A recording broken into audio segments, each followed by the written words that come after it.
Bueno, hoy vamos a continuar con nuestra sesión número 2 del módulo 1, que se llama Los hermanos de las personas con discapacidad. ¿Por qué es tan importante trabajar con los hermanos? Bueno, pues así como se trabaja con los padres, es también muy importante tomar en cuenta a los hermanos, dado que la misma dinámica afecta a los padres y obviamente va a afectar a los hermanos. El estudio de hermanos de personas con discapacidad intelectual es un estudio que apenas está empezando a dar, es decir, apenas se están tomando en cuenta los hermanos como tal, porque toda la atención siempre se ha derivado primero hacia el pequeño con discapacidad y después a los padres. Y los hermanos como que quedan en un tercer lugar. Por eso es que ahora, de unos años para acá, se ha trabajado con hermanos para brindarles esa seguridad y ese apoyo que finalmente, al igual que los padres, también van a necesitar.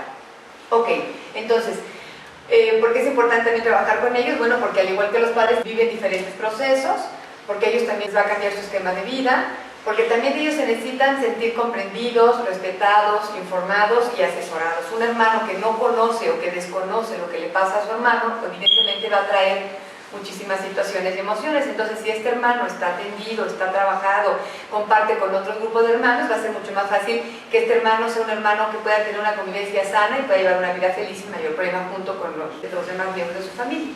Tenemos como maestros de educación especial, sí tenemos que tener en cuenta tener esos foquitos rojos encendidos al trabajar con la familia y darnos cuenta de ciertas situaciones que pueden atraer nuestra atención. Por ejemplo, si sabemos que los hermanos de nuestros alumnos tienen hermanos, pero esos hermanos ni siquiera los conocemos, nunca se paran en la escuela, nunca van a los eventos de sus hermanos con discapacidad. Bueno, eso es algo que nos debe llamar la atención porque debemos saber qué está pasando con ese hermano que no está poniéndole atención o no está acudiendo a las reuniones con su hermano. Cuando los padres justifican también la ausencia del hermano, oiga, es que tiene hermanos, sí, pero están muy ocupados, es que viven lejos, es que bueno, los testes y esas situaciones van a ser muchas, pero lo importante es saber por qué esos hermanos no están cerca de sus hermanos. Digo, hay muchas situaciones, a lo mejor porque viven lejos, pero a lo mejor una de las situaciones que se puede presentar es que los hermanos no quieran tener ningún contacto con su hermano con discapacidad porque a lo mejor se sienten avergonzados, a lo mejor se sienten tristes, a lo mejor se sienten apenados, en fin, no lo sabemos. También cuando veamos a un hermano, de un hermanito con discapacidad, que está demasiado pendiente de ese hermanito, que la mamá manifiesta, no, es que mi hijo es un excelente hermano porque siempre está pendiente de su hermano con discapacidad, no, hay límites. Si oyen ustedes sus comentarios o la mamá comenta que el hermano está demasiado pendiente de su hermano con discapacidad, pues ahí también hay que prender algunos foquitos rojos porque cada hermano debe tener su vida, deben de ser independientes, tanto uno como otro. Eso no significa que no se van a poder apoyar. También es importante si observamos al hermano de la persona con discapacidad teniendo una extrema timidez, muy indiferente, muy enojado, porque todo tiene una razón de ser, ¿no? La armonía en las familias, obviamente como sistema, va a depender de la estabilidad emocional de cada miembro de esa familia. Entonces es importante que los hermanos también tengan esa armonía, tengan una estabilidad emocional. Mediante la estabilidad emocional van a poder ellos participar con su hermano en todos los contextos. La relación fraternal. La relación entre hermanos es una relación obviamente muy importante para todos. Sin lugar a dudas, los hermanos desempeñan un papel fundamental en nuestra historia de vida.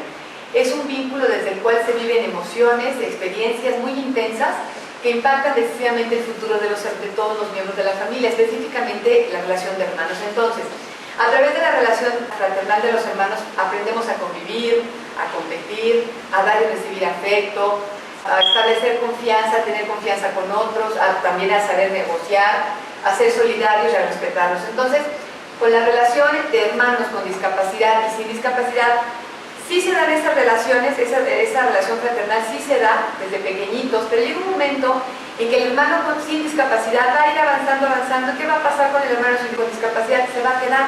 Entonces ahí es donde esa relación sí se da, pero como que se rompe, como que se interrumpe. Y eso es algo muy importante. Sí, la mamá me manifiesta en los talleres, los hermanos, no, es que yo jugaba con mi hermano, pero de repente dejó de jugar conmigo, dejó de comprenderme, dejó de platicar, o sea, y esa relación como tal no se dio. Entonces sí se da, pero se rompe. Y eso es lo que a los hermanos les cuesta trabajo entender si es que no están informados. ¿Qué emociones pueden tener los hermanos de personas con discapacidad? Bueno, pues pueden ser bastantes. Por ejemplo, pueden sentirse sumamente celosos del trato que le dan los papás al hermano con discapacidad, pueden ser groseros y rebeldes por demandar atención hacia sus padres, También pueden llegar a sentirse culpables de la condición de su hermano, se avergüenzan de él y no quieren presentarlo. Obviamente, bueno, de repente cuando los hermanos van a recoger a los hermanos sin discapacidad al colegio, o sea, a la mamá, cuando lo ven y no entienden qué es lo que pasa, no lo aceptan, pues el hermano seguramente se va a sentir avergonzado y bueno, pues es un sentimiento normal que puede ir modificándose, pero es algo que puede pasar también. Muchas veces no soportan las burlas y los apodos. Bueno, esto yo creo que es algo que nadie soporta, ni entre hermanos con discapacidad, ni entre hermanos sin discapacidad.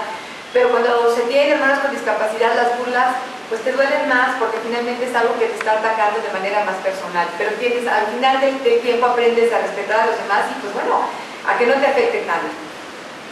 Muchas veces pueden sentir incomprendidos y enojados precisamente por esta situación. A lo mejor los papás no pueden dedicar tanto tiempo a sus actividades como lo hacían antes, porque obviamente el hermano con discapacidad va a tener para que le den más apoyo. Y obviamente, bueno, algo muy común es que muchas veces se tiene miedo al ridículo, ¿no? Que están, para un adolescente que no está bien informado de la situación del hermano, de pronto a lo mejor él está con sus amigos, está con la chica que le gusta, y de repente llega su hermano con autismo, con discapacidad intelectual, con síndrome de Down, con movimientos involuntarios, un tanto fuertes, un tanto exagerados. Obviamente este chico pues, se va a sentir totalmente polarizado, ¿no? Pero bueno, finalmente es algo que se puede trabajar. ¿Por qué estos sentimientos se justifican? ¿Cómo entenderlos? Claro que se justifican. Lo importante es que tengamos la capacidad de entender a estos hermanos también y que hagamos todo lo posible para ayudarlos. Por ejemplo, ¿de qué manera cambian las dinámicas? Bueno, por ejemplo, las tareas las hacen en las terapias y ya no en casa.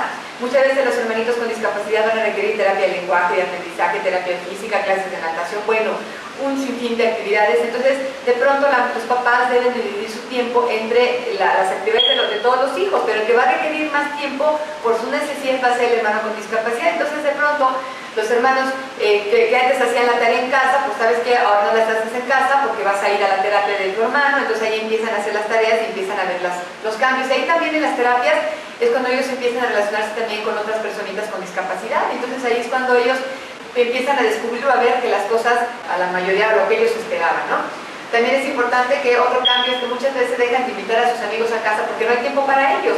Antes a lo mejor se invitaba cada determinado tiempo a comer a la casa de los hijos sin discapacidad a un evento y a partir de que nació el hermanito, bueno, pues ya hay menos tiempo, es más complicado por los horarios, etc. Luego también algunas familias tienen que cambiarse de estado para atender al hijo con discapacidad. Ya no se cambian de colonia, se cambian de un lugar a otro, de Veracruz a Guadalajara, por decir algo, simplemente Veracruz al DF, porque el hermano con discapacidad no va a poder recibir la atención adecuada, entonces los papás tienen que moverse. Entonces se mueven los papás, se mueve toda la familia. Entonces, ¿qué dejan los hermanos? Amigos, colegios, intereses, etc. Luego también los padres tienen que dejar a sus otros hijos por días para que el niño con discapacidad reciba la atención que requiere. Muchos chicos a lo mejor, bueno, dejan el papá trabaja, la mamá se va a